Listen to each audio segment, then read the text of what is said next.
حضور اکرم صلی اللہ علیہ وسلم کی معجزات۔ بسم اللہ الرحمن الرحیم۔ السلام علیکم۔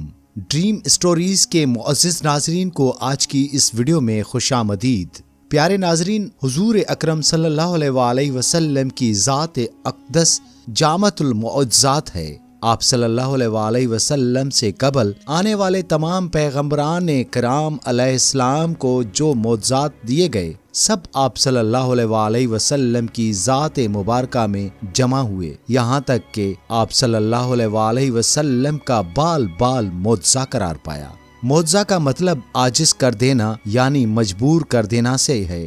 عقل کو حیران کر دینا، کسی کام کی کوئی سائنسی توجہ سمجھ میں نہ آنا، اسباب کے بغیر کسی کام کا ہو جانا وغیرہ معجزہ کہلاتے ہیں۔ دوسرے لفظوں میں خرق عادت کام کو معجزہ کہتے ہیں۔ بعض خلاف عادت باتیں اللہ پاک اپنے رسولوں اور نبیوں کے ہاتھ سے ظاہر کرا دیتا ہے، جن کے کرنے سے دنیا کے لوگ عاجز ہو جاتے ہیں، تاکہ لوگ ان باتوں کو دیکھ کر اسی نبی کی نبوت کو سمجھ لیں۔ نبیوں اور رسولوں کی ایسی خلاف عادت باتوں کو معجزہ کہتے ہیں۔ پیارے ناظرین، اللہ رب العزت نے نسل انسانیت کی رہنمائی کے لیے اپنے انبیاء و رسول مبعوث فرمائے، تاکہ اپنے برگزیدہ ہستیوں کے واسطے سے بندوں تک اپنے احکام پہنچائے۔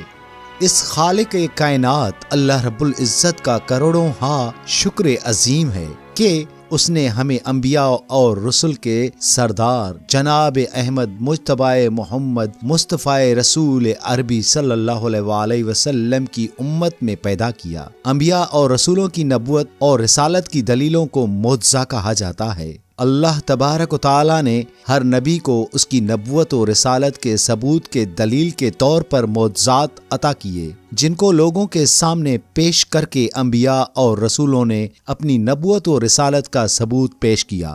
آقا صلی اللہ علیہ وسلم سے پہلے جتنے بھی پیغمبر یا رسول آئے، وہ سب ایک خاص قوم کی طرف مبعوث ہوئے، اور انہوں نے اسی قوم کو سیدھے راستے پر لانے کے لیے معجزات ظاہر کیے۔ اللہ تعالیٰ نے کسی نبی کو ایک معجزہ دیا، کسی کو 2، کسی کو 3 معجزے عطا فرمائے۔ آدم علیہ السلام معجزہ لے کر آئے، نوح علیہ السلام معجزہ لے کر آئے، موسیٰ علیہ السلام معجزہ لے کر آئے، عیسیٰ علیہ السلام معجزہ لے کر آئے، مگر ہمارے نبی کریم صلی اللہ علیہ وسلم سراپا معجزہ بن کر آئے۔ آپ صلی اللہ علیہ وسلم کا دیکھنا معجزہ، آپ صلی اللہ علیہ وسلم کا بولنا معجزہ، آپ صلی اللہ علیہ وسلم کا بیٹھنا معجزہ، آپ صلی اللہ علیہ وسلم کی ذات، آپ صلی اللہ علیہ وسلم کی صفات، آپ صلی اللہ علیہ وسلم کی ہر ادا معجزہ ہے۔ اللہ تعالیٰ نے دوسرے انبیاء کرام علیہ السلام کو جو معجزات عطا فرمائے، وہ صرف ان کی ظاہری حیات مقدسہ تک دیکھے جا سکتے تھے۔ اگر آج ہم موسیٰ علیہ السلام کے ماننے والوں سے پوچھیں کہ کیا تمہارے نبی سیدنا موسیٰ علیہ السلام کے پاس معجزات تھے، وہ کہیں گے ہاں۔ اگر ان کو یہ کہا جائے کہ اس وقت بھی موسیٰ علیہ السلام کا معجزہ دکھا سکتے ہو، تو وہ کہیں گے کہ ان تمام معجزات کو ان کی ظاہری حیات مقدسہ میں ہی دیکھا جا سکتا تھا، اب ہم نہیں دکھا سکتے۔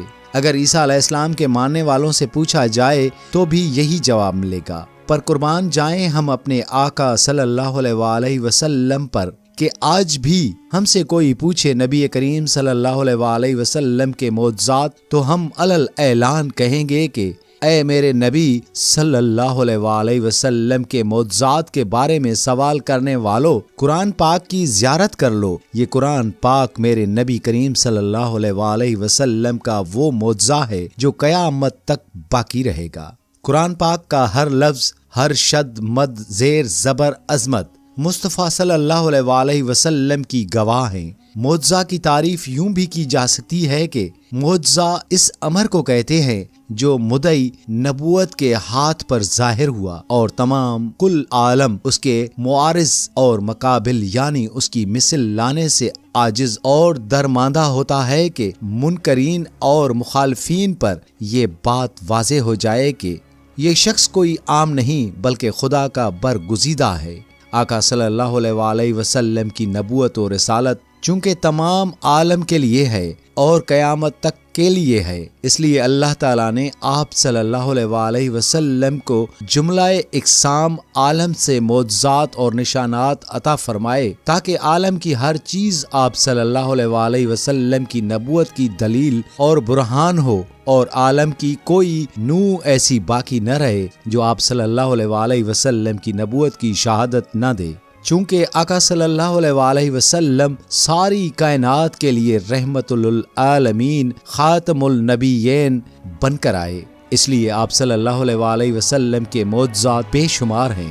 حضرت عبداللہ بن عباس رضی اللہ تعالیٰ عنہ سے روایت ہے، وہ بیان کرتے ہیں کہ ایک اعرابی حضور نبی کریم صلی اللہ علیہ وسلم کی بارگاہ اقدس میں حاضر ہوا اور عرض کیا، مجھے کیسے علم ہوگا آپ اللہ تعالیٰ کے نبی صلی اللہ علیہ وسلم ہیں؟ آپ صلی اللہ علیہ وسلم نے ارشاد فرمایا، اگر میں کھجور کے اس درخت پر لگے ہوئے اس کے گچھے کو بلاؤں تو کیا وہ گواہی دے گا کہ میں اللہ تعالیٰ کا رسول ہوں؟ پھر آپ صلی اللہ علیہ وسلم نے اسے بلایا تو وہ درخت سے اترنے لگا، یہاں تک کہ حضور نبی کریم صلی اللہ علیہ وسلم کے قدموں میں آ کر گرا۔ پھر آپ صلی اللہ علیہ وسلم نے اسے فرمایا، واپس چلے جاؤ، تو وہ واپس چلا گیا۔ اس عربی نے نباتات کی محبت و اطاعت رسول اللہ صلی اللہ علیہ وسلم کا یہ منظر دیکھ کر اسلام قبول کر لیا۔ ایک مرتبہ مشرکین مکہ آقا صلی اللہ علیہ وسلم کے پاس آئے، اگر آپ اللہ کے سچے رسول ہیں تو چاند کے 2 ٹکڑے کر کے دکھاؤ۔ آپ صلی اللہ علیہ وسلم نے فرمایا، پھر کیا تم مجھ پر ایمان لاؤ گے؟ انہوں نے کہا، اگر آپ چاند کے 2 ٹکڑے فرما دیں تو ہم آپ کا کلمہ پڑھ کر مسلمان ہو جائیں گے۔ چنانچہ اس رات چاند کی 14 تاریخ تھی، چاند اپنے پورے شباب کے ساتھ چمک رہا تھا۔